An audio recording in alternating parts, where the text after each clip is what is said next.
नमस्कार दोस्तों, एक बार फिर से आप सभी लोगों का हमारे इस यूट्यूब चैनल पर हार्दिक स्वागत है। मैं इस वीडियो में एक बार फिर से भारतीय युग से संबंधित ही 50 महत्वपूर्ण प्रश्नों को लेकर के आए हैं। इससे पहले मैंने भारतीय युग से संबंधित 2 वीडियो और भी दिया था, जिसमें मैंने 25-30 प्रश्न करके लगभग 50 प्रश्नों को कवर किया था। आज का हमारा यह जो वीडियो है, इसमें टोटली 50 प्रश्न हैं और यह जो 50 प्रश्न हैं, किसी भी परीक्षा के लिए उसका रिवीजन करने के लिए, अगर हम भारतीय युग का रिवीजन करना चाहते हैं तो बहुत ही जल्द, बहुत ही फास्ट तरीके से हम भारतीय युग का रिवीजन करके किसी भी परीक्षा की तैयारी कर सकते हैं। तो आइए वीडियो की शुरुआत करते हैं और यह जो भारतीय युग है, भारतीय युग से संबंधित 50 महत्वपूर्ण प्रश्नों को देखने का प्रयास करते हैं। तो देखिए, आपके सामने पहला प्रश्न है, भाषा योग वासिष्ठ। भाषा योग वासिष्ठ के रचयिता का नाम क्या है? गंग, गोकुलनाथ, नाभादास, राम प्रसाद निरंजनी। तो भाषा योग वासिष्ठ के रचयिता का नाम है राम प्रसाद निरंजनी। दूसरा प्रश्न देखिएगा, दूसरा प्रश्न है, उदयभान चरित किस रचना का दूसरा नाम है? उदयभान चरित किस रचना का दूसरा नाम है? प्रेम सागर, सुख सागर, रानी केतकी की कहानी, नास्केतोपाख्यान। तो उदयभान चरित किस रचना का दूसरा नाम है? तो इसका सही उत्तर आपका है रानी केतकी की कहानी। तीसरा प्रश्न देखते हैं। तीसरा प्रश्न है, आचार्य रामचंद्र शुक्ल ने हिंदी गद्य के प्रवर्तकों में इनमें से किस लेखक का पुरजोर ढंग से समर्थन किया है? पहला ऑप्शन है श्रद्धाराम फुलौरी, दूसरा ऑप्शन है सदा सुखलाल, तीसरा ऑप्शन है इंसा अल्लाह खां, चौथा ऑप्शन है भारतेंदु। तो आचार्य रामचंद्र शुक्ल ने हिंदी गद्य के प्रवर्तकों में सदा सुखलाल नियाज का पुरजोर ढंग से समर्थन किया था। चौथा प्रश्न है, इतिहास तिमिरनाशक पुस्तक के लेखक का नाम क्या है? इतिहास तिमिरनाशक पुस्तक के लेखक का नाम क्या है? पहला विकल्प है भारतेंदु, दूसरा विकल्प है बालकृष्ण भट्ट, तीसरा है प्रताप नारायण मिश्र और चौथा है शिव प्रसाद सितारे हिंद। तो इतिहास तिमिरनाशक पुस्तक के जो लेखक हैं उनका नाम है शिव प्रसाद सितारे हिंद। आगे चलते हैं, प्रश्न संख्या 5, मानव धर्मसार। मानव धर्मसार पुस्तक के रचयिता का नाम बताइए। पहला विकल्प है राजा लक्ष्मण सिंह, दूसरा है शिव प्रसाद सितारे हिंद, तीसरा है बालकृष्ण भट्ट और चौथा है अध्यापक पूर्ण सिंह। तो मानव धर्मसार पुस्तक के रचयिता का नाम है शिव प्रसाद सितारे हिंद। आगे बढ़ते हैं, प्रश्न संख्या 6, हमारे मत में हिंदी और उर्दू दो बोली न्यारी न्यारी हैं। यह जो कथन है, यह कथन किस लेखक का है? हमारे मत में हिंदी और उर्दू दो बोली न्यारी न्यारी हैं, यह कथन किस लेखक का है? सर सैयद अहमद खां, राजा लक्ष्मण सिंह, सितारे हिंद, इंसा अल्लाह खां। तो हमारे मत में हिंदी और उर्दू दो बोली न्यारी न्यारी हैं, यह कथन राजा लक्ष्मण सिंह जी का था। अगला प्रश्न देखिएगा, प्रश्न संख्या 7, इनमें से पंडिताऊपन किस लेखक की भाषा में शुक्ल जी ने माना है? शुक्ल जी ने किस लेखक की भाषा में पंडिताऊपन माना है? सदल मिश्र, इंसा अल्लाह खां, सदा सुखलाल, लल्लू लाल। तो शुक्ल जी के हिसाब से पंडिताऊपन जिनके अंदर था वह है सदा सुखलाल। प्रश्न संख्या 8, हिंदी साहित्य को नवीन विषयों की ओर प्रवृत्त करने का श्रेय किस लेखक को दिया गया है? हिंदी साहित्य को नवीन प्रवृत्तियों की ओर, नवीन विषयों की ओर प्रवृत्त करने का श्रेय किस लेखक को दिया गया है? पहला ऑप्शन है प्रेमचंद, दूसरा है भारतेंदु, तीसरा है प्रसाद और चौथा है हजारी प्रसाद द्विवेदी। तो इसका जो श्रेय दिया गया है वह दिया गया भारतेंदु हरिश्चंद्र जी को। प्रश्न संख्या 9, चूरन साहब लोग जो खाता। चूरन साहब लोग जो खाता सारा हिंद हजम कर जाता, यह पंक्ति किस कवि की है? चूरन साहब लोग जो खाता सारा हिंद हजम कर जाता, यह जो पंक्ति है यह पंक्ति किसकी है? पहला विकल्प है प्रताप नारायण मिश्र, दूसरा है जयशंकर प्रसाद, तीसरा है भारतेंदु हरिश्चंद्र, चौथा है राधाचरण गोस्वामी। तो यह इसका जो सही उत्तर है वह है भारतेंदु हरिश्चंद्र। प्रश्न संख्या 10, इनमें से भारतेंदु मंडल का लेखक कौन है? पहला विकल्प है बद्रीनाथ चौधरी प्रेमघन, दूसरा है सरदार पूर्ण सिंह, तीसरा है मैथिली शरण गुप्त और चौथा अयोध्या से उपाध्याय हरिऔध। तो भारतेंदु मंडल के लेखकों में बद्रीनाथ चौधरी, प्रेमघन को सम्मिलित किया जाता है। प्रश्न संख्या 11, भारतेंदु ने किस नाटक में अभिनय किया था?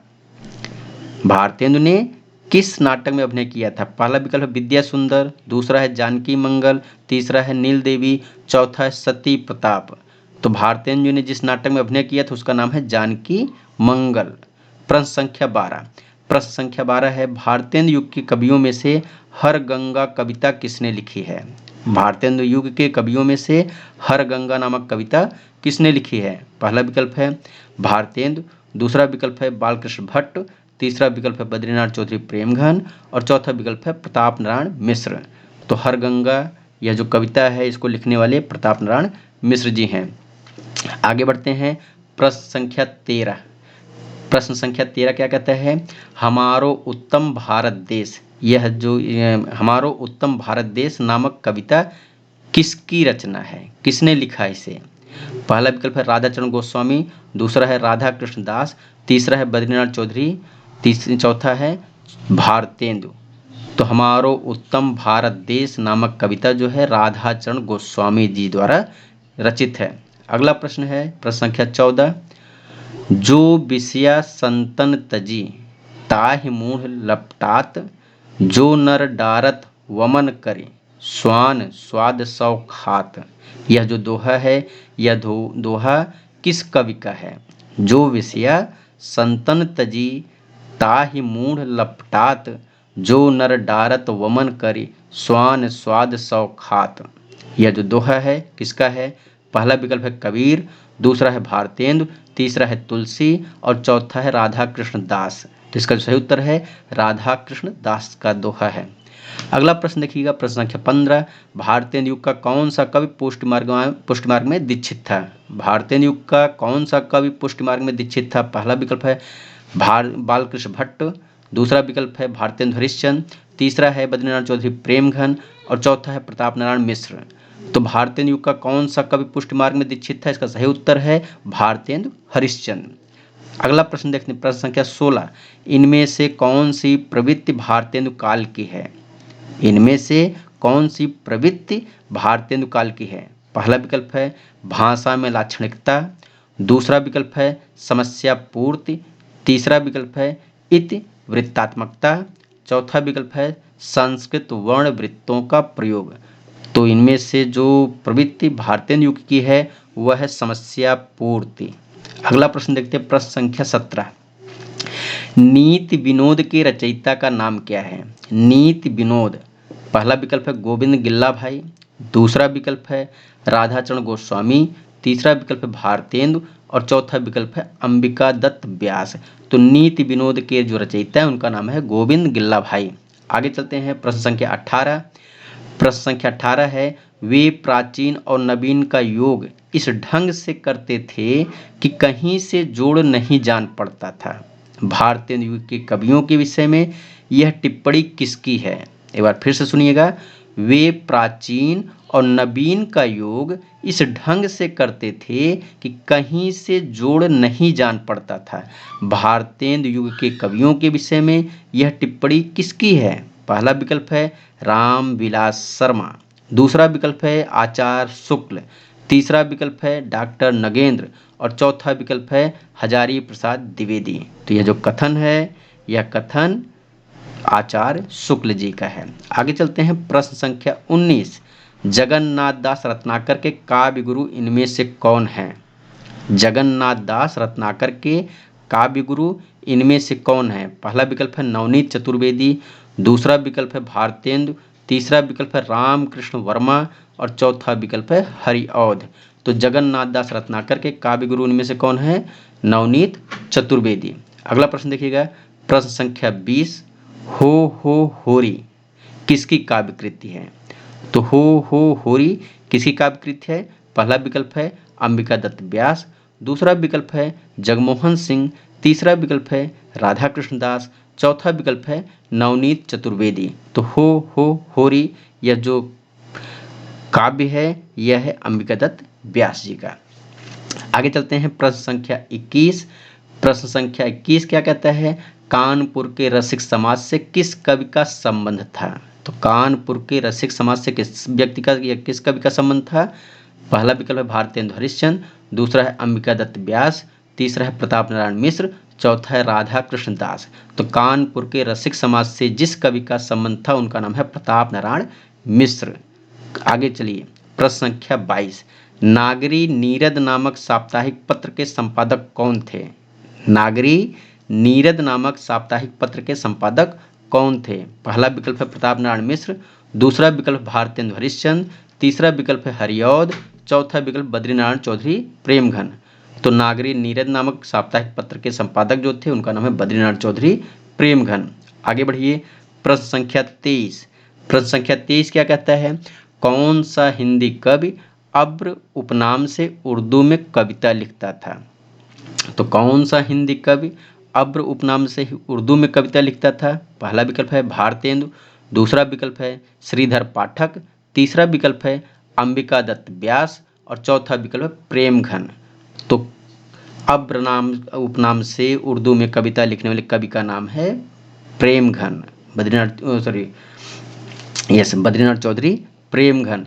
उन्होंने उर्दू में अब्र के नाम से भी रचनाएं की हैं। आगे बढ़िए, प्रश्न संख्या 24। बिहारी के दोहों का कुंडलिनी में विस्तार इनमें से किस कवि ने किया है? तो बिहारी के दोहों का कुंडलिनी में विस्तार निम्नलिखित में से किस कवि ने किया है? पहला विकल्प है अंबिका दत्त व्यास, दूसरा विकल्प है जगन्नाथ दास रत्नाकर, तीसरा विकल्प है प्रेमघन और चौथा विकल्प है नवनीत चतुर्वेदी। तो बिहारी के दोहों का कुंडलिनी में विस्तार करने वाले जो कवि हैं उनका नाम है अंबिका दत्त व्यास। आगे चलिए, प्रश्न संख्या 25। रहीम के दोहों पर कुंडलियां किसने बनाई थी? रहीम के दोहों पर कुंडलियां किसने बनाई थी? पहला विकल्प है ठाकुर जगमोहन सिंह, दूसरा विकल्प है अंबिका दत्त व्यास, तीसरा विकल्प है राधा कृष्ण दास और चौथा विकल्प है दुर्गा दत्त व्यास। तो रहीम के दोहों पर कुंडलियां जिसने बनाई थी उसका नाम है राधा कृष्ण दास। आगे चलिएगा, प्रश्न संख्या 26। फूलों का गुच्छा रचना के रचनाकार कौन है? तो फूलों का गुच्छा किसकी रचना है? उदय शंकर भट्ट, राधा कृष्ण दास, भारतेंदु, निर्मल वर्मा। तो फूलों का गुच्छा जो है वो जिसके रचनाकार भारतेंदु हरिश्चंद्र हैं। आगे चलिए, प्रश्न संख्या 27। प्रेम संपत्ति लता की रचयिता कौन है? प्रेम संपत्ति लता ठाकुर जगमोहन सिंह, गया प्रसाद शुक्ल, निराला प्रसाद। तो प्रेम संपत्ति लता की रचयिता जो हैं ठाकुर जगमोहन सिंह। आगे बढ़िए, प्रश्न संख्या 28।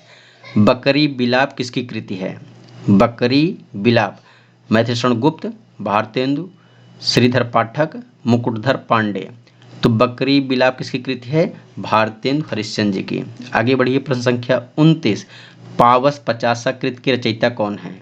पावस पचासा कृत की रचयिता कौन है? सुभद्रा कुमारी चौहान, अंबिका दत्त व्यास, दिनकर, निराला। तो पावस पचासा कृत के जो रचयिता है उनका नाम है अंबिका दत्त व्यास। आगे बढ़ते हैं, प्रश्न संख्या 30। सुकवि सतसई कृति की रचनाकार हैं, अर्थात सुकवि सतसई किसने लिखी है? पहला विकल्प है नाथुराम शर्मा शंकर, दूसरा है राधा कृष्ण दास, तीसरा है अंबिका दत्त व्यास, चौथा है गया प्रसाद शुक्ल। तो सुकवि सतसई के रचनाकार जो हैं उनका नाम है अंबिका दत्त व्यास। आगे बढ़िएगा, प्रश्न संख्या 31। हार्दिक हर्षादर्श किसकी रचना है? पहला विकल्प है बालकृष्ण भट्ट, दूसरा है प्रेमघन, तीसरा है सुभद्रा कुमारी चौहान और चौथा है दिनकर। तो हार्दिक हर्षादर्श इनके लेखक बद्रीनाथ चौधरी प्रेमघन जी हैं। आगे बढ़िएगा, प्रश्न संख्या 32। प्रश्न संख्या 32 कहता है उर्दू का स्यापा के रचनाकार कौन है? उर्दू का स्यापा किसने लिखा है? पहला विकल्प है माखनलाल चतुर्वेदी, दूसरा है रामनरेश त्रिपाठी, तीसरा है भारतेंदु और चौथा है रामचरित उपाध्याय। तो उर्दू का स्यापा के रचनाकार कौन है? भारतेंदु हरिश्चंद्र। आगे बढ़ते हैं, प्रश्न संख्या 33। देवयानी किसकी रचना है? पहला विकल्प है ठाकुर जगमोहन सिंह, दूसरा है भारतेंदु, तीसरा है राधा कृष्ण दास, चौथा सत्यनारायण। तो देवयानी जो है ठाकुर जगमोहन सिंह की रचना है। आगे चलिएगा, प्रश्न संख्या 34। धन्य भूमि भारत सब रत्नन की उपजावनी। यह जो प्रसिद्ध पंक्ति है, यह प्रसिद्ध पंक्ति किस कवि की है? धन्य भूमि भारत सब रत्नन की उपजावनी। पहला विकल्प है प्रेमघन की है, दूसरा विकल्प है भारतेंदु की है, तीसरा विकल्प है नरेश मेहता की है, चौथा विकल्प है राधा कृष्ण दास की है।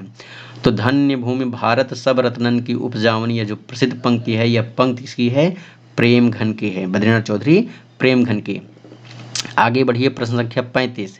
भारतेंदु ने अपनी किस रचना में या अपनी किस कविता में विदेशी वस्तुओं के बहिष्कार की प्रत्यक्ष रूप से प्रेरणा दी है? एक बार फिर से सुनिएगा। भारतेंदु ने अपनी किस कविता में विदेशी वस्तुओं के बहिष्कार की प्रत्यक्ष रूप से प्रेरणा दी है? पहला है फूलों का गुच्छा, दूसरा है उर्दू का स्यापा, तीसरा है प्रबोधिनी और चौथा है प्रेम सरोवर। तो भारतेंदु ने अपनी किस कविता में विदेशी वस्तुओं के बहिष्कार की प्रत्यक्ष रूप से प्रेरणा दी है? प्रबोधिनी नामक कविता में। आगे बढ़िए, प्रश्न संख्या 36। रोवहु सब मिल आवहु भारत भाई। रोवहु सब मिल आवहु भारत भाई, यह जो प्रसिद्ध पंक्ति है, यह प्रसिद्ध पंक्ति किसकी है? पहला विकल्प है ठाकुर जगमोहन सिंह की, दूसरा विकल्प नाथूराम शंकर की, तीसरा विकल्प भारतेंदु की और चौथा उदय शंकर की। तो रोवहु सब मिल आवहु भारत भाई, यह जो प्रसिद्ध पंक्ति है, यह प्रसिद्ध पंक्ति किसकी है? भारतेंदु हरिश्चंद्र जी की है। आगे बढ़िएगा, प्रश्न संख्या 36। हो गया, प्रश्न संख्या 36 हो गया। प्रश्न संख्या 37। इनमें से भारतेंदु हरिश्चंद्र के काव्य की विशेषता नहीं है। इनमें से भारतेंदु हरिश्चंद्र के काव्य की विशेषता नहीं है। पहला विकल्प है राष्ट्रीयता का स्वर, दूसरा विकल्प है लोकगीत की शैली पर सामाजिक कविता, तीसरा विकल्प है उपरोक्त सभी और चौथा विकल्प है प्रकृति के उद्दीपन रूप का चित्रण। तो इसका सही उत्तर है प्रकृति के उद्दीपन रूप का चित्रण जो है वह भारतेंदु हरिश्चंद्र के काव्य की विशेषता नहीं है। आगे बढ़िए, प्रश्न संख्या 38। पूरी अमी की कटोरिया सी चिरजीवों विक्टोरिया रानी, समस्या के पूरा होने पर किस कवि को सुकवि की उपाधि प्रदान की गई थी? पूरी अमी की कटोरिया सी चिरजीवों विक्टोरिया रानी, समस्या के पूरा होने पर किस कवि को सुकवि की उपाधि प्रदान की गई थी? भारतेंदु हरिश्चंद्र, मधुसूदन गुप्त, अंबिका दत्त व्यास, श्रीधर पाठक। तो जिसको दिया गया था उनका नाम है अंबिका दत्त व्यास। आगे बढ़िए, प्रश्न संख्या 39। खड़ी बोली हिंदी की प्रथम गद्य रचना किसे माना जाता है? तो खड़ी बोली हिंदी की प्रथम गद्य रचना किसे माना जाता है? पहला विकल्प है भाषा योग वासिष्ठ, दूसरा विकल्प प्रेम सागर, तीसरा है सुख सागर और चौथा है चंद छंद वर्णन की महिमा। तो खड़ी बोली हिंदी की प्रथम गद्य रचना जिसे माना जाता है उसका नाम है भाषा योग वासिष्ठ। आगे बढ़िए, प्रश्न संख्या 40। प्रश्न संख्या 40 है हिंदी साहित्य के आधुनिक काल में हम आधुनिक शब्द का क्या अर्थ ग्रहण करेंगे? एक बार फिर सुनिएगा। हिंदी साहित्य के आधुनिक काल में हम आधुनिक शब्द का क्या अर्थ ग्रहण करेंगे? पहला विकल्प है परंपरा विरुद्ध दृष्टिकोण, दूसरा विकल्प है वैज्ञानिक दृष्टिकोण, तीसरा विकल्प है मध्यकाल से भिन्न और नवीन इहलौकिक दृष्टिकोण, चौथा है वेद सम्मत जीवन दृष्टि। तो इसका जो सही उत्तर है मध्यकाल से भिन्न और नवीन इहलौकिक दृष्टिकोण। आगे बढ़िए, प्रश्न संख्या 41। आधुनिक हिंदी गद्य के प्रवर्तन का श्रेय किसे जाता है? एक बार फिर सुनिएगा। आधुनिक हिंदी गद्य के प्रवर्तन का श्रेय किसे जाता है? पहला ऑप्शन है भारतेंदु हरिश्चंद्र, दूसरा राजा लक्ष्मण सिंह, तीसरा बालकृष्ण भट्ट, चौथा सितारे हिंद। तो इसका सही उत्तर है आधुनिक हिंदी गद्य के प्रवर्तन का श्रेय जिसे दिया जाता है वह भारतेंदु हरिश्चंद्र जी। आगे बढ़िए, प्रश्न संख्या 42। लल्लू लाल जी की कृति प्रेम सागर के विषय में कौन सा कथन सत्य है? लल्लू लाल जी की कृत प्रेम सागर के विषय में कौन सा कथन सत्य है? पहला विकल्प है यह एक अनुवाद ग्रंथ है, दूसरा विकल्प है इसकी भाषा कथा वार्ता के अनुरूप है, इसके शब्द रूप अनिश्चित, भाषा व्रजी रंजित तथा शैली पंडिताऊ है, तीसरा विकल्प है इसका अनुवाद अंग्रेजी भाषा में भी हुआ है। चौथा विकल्प है यह भारतेंदु परवर्ती रचना है। तो इसका सही उत्तर है लल्लूलाल जी की कृत प्रेम सागर के विषय में कौन सा कथन सत्य है। तो इसका जो सही उत्तर है इसकी भाषा कथा वार्ता के अनुरूप है, इसके शब्द रूप अनिश्चित, भाषा ब्रजी रंजित तथा शैली पंडिताऊ है। आगे बढ़िएगा, प्रश्न संख्या 43। आरंभिक खड़ी बोली गद्य के कौन से दो आधार स्तंभ फोर्ट विलियम कॉलेज में भाषा मुंशी के रूप में नियुक्त थे। एक बार फिर सुनिएगा, प्रारंभिक खड़ी बोली गद्य के कौन से दो आधार स्तंभ फोर्ट विलियम कॉलेज में भाषा मुंशी के रूप में नियुक्त थे। पहला विकल्प है लल्लूलाल और सदल मिश्र, दूसरा विकल्प है इंसा अल्लाह खां और मुंशी सदा सुखलाल, तीसरा विकल्प है लल्लूलाल और मुंशी सदा सुखलाल, और चौथा विकल्प है सदल मिश्र और इंसा अल्लाह खां। तो फोर्ट विलियम कॉलेज में भाषा मुंशी के रूप में जिनको नियुक्त किया गया था वे हैं लल्लूलाल और सदल मिश्र। तो लल्लूलाल और सदल मिश्र। आगे बढ़ते हैं, प्रश्न संख्या 44। प्रश्न संख्या 44 है, किस आरंभिक खड़ी बोली के लेखक ने निसार उपनाम से उर्दू में भी साहित्य रचना की है। तो किस आरंभिक खड़ी बोली के लेखक ने निसार उपनाम से उर्दू में भी साहित्य रचना की है। पहला विकल्प है मुंशी सदा सुखलाल, दूसरा है लल्लूलाल, तीसरा है सदल मिश्र, चौथा है दौलत राम। तो किस आरंभिक खड़ी बोली के लेखक ने निसार उपनाम से उर्दू में भी साहित्य रचना की है। तो इसका सही उत्तर है मुंशी सदा सुखलाल नियाज ने। तो मुंशी सदा सुखलाल नियाज ने इन्होंने निसार नाम से भी उर्दू में रचनाएं लिखी हैं। अगला प्रश्न देखिए, प्रश्न संख्या 45। राजा लक्ष्मण सिंह का खड़ी बोली के स्वरूप संबंधी मत क्या था। एक बार फिर सुनिएगा, राजा लक्ष्मण सिंह का खड़ी बोली के स्वरूप संबंधी मत क्या था। पहला है विशुद्ध उर्दू परक, दूसरा है हिंदी उर्दू मिश्रित, तीसरा है संस्कृत उर्दू मिश्रित, और चौथा है विशुद्ध संस्कृत निष्ठ। तो राजा लक्ष्मण सिंह का खड़ी बोली के स्वरूप संबंधी जो मत था वह था विशुद्ध संस्कृत निष्ठ। आगे बढ़िएगा, अगला प्रश्न है आपका प्रश्न संख्या 46। भारतेंदु द्वारा स्थिर किए गए खड़ी बोली गद्य के स्वरूप निर्माण के निम्नांकित आधारों में असत्य है। पहला विकल्प है हिंदी के तद्भव और प्रचलित शब्दों का प्रयोग, दूसरा है शब्दों को तोड़ मरोड़ कर निर्मित करना, तीसरा है उर्दू फारसी के लोक व्यवहृत शब्द, और चौथा है संस्कृत के मूल स्रोतों से शब्दों का ग्रहण। तो भारतेंदु द्वारा स्थिर किए गए खड़ी बोली गद्य के स्वरूप निर्माण के निम्नलिखित आधारों में असत्य है शब्दों को तोड़ मरोड़ कर निर्मित करना। आगे बढ़िए, प्रश्न संख्या 47। 19वीं सदी के आरंभ में 4 ऐसे लेखक आविर्भूत हुए जिन्होंने हिंदी गद्य की आधारशिला रखी। इनमें से किसकी गद्य शैली परवर्ती गद्य लेखकों द्वारा अपनाई गई थी। पहला विकल्प है इंसा अल्लाह खां, दूसरा विकल्प है सदल मिश्र, तीसरा विकल्प है सदा सुखलाल, चौथा विकल्प है लल्लूलाल।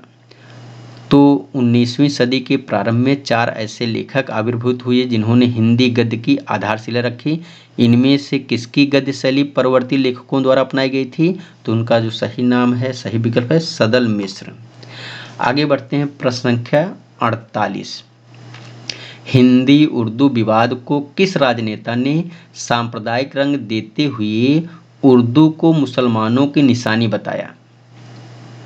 एक बार फिर से सुनिएगा, हिंदी उर्दू विवाद को किस राजनेता ने सांप्रदायिक रंग देते हुए उर्दू को मुसलमानों की निशानी बताया। पहला विकल्प है मोहम्मद अली जिन्ना, दूसरा विकल्प है इंसा अल्लाह खां, तीसरा विकल्प है सैयद अहमद खान, और चौथा है कैफी आजमी। तो हिंदी उर्दू विवाद को किस राजनेता ने सांप्रदायिक रंग देते हुए उर्दू को मुसलमानों की निशानी बताया। तो इसका सही उत्तर है सैयद अहमद खां। आगे बढ़ते हैं, प्रश्न संख्या 49। इनमें से कौन भारतेंदु मंडल का लेखक नहीं है। पहला विकल्प है बालकृष्ण भट्ट, दूसरा है प्रताप नारायण मिश्र, तीसरा है डॉक्टर जगमोहन सिंह, और चौथा है गुलाब राय।